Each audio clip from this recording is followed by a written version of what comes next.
Сотрудница банка попалась на удочку мошенников в Лениногорске. Женщина перевела аферистам больше 3 миллионов рублей, поверив звонившему ей на работу человеку. Полицейским удалось раскрыть преступление и задержать предполагаемых злоумышленников.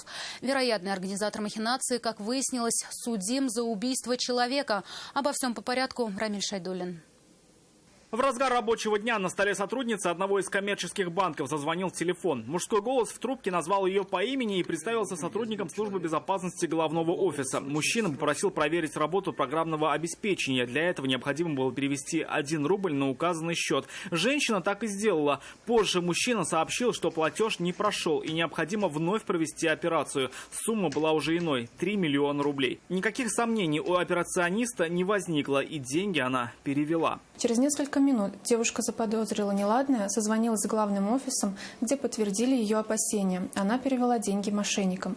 Но к тому времени злоумышленники уже успели получить 2 миллиона рублей. По данному факту следственными органами отдела МВД России по Лениногорскому району было возбуждено уголовное дело по признакам состава преступления, предусмотренного частью 4 статьи 159 Уголовного кодекса Российской Федерации «Мошенничество». Полицейские установили того, кто снял деньги. Им оказался 29-летний житель Калининградской области. Вместе с ним был задержан еще один подозреваемый, 30-летний мужчина. На допросе калининградец пояснил, что в августе этого года познакомился с казанцем, который предложил ему заработать. Для этого ему нужно было съездить в столицу Татарстана, открыть несколько счетов банков и снять оттуда наличность, когда средства поступят. После чего передать деньги новому знакомому. За участие в авантюре мужчине предложили около 200 тысяч рублей.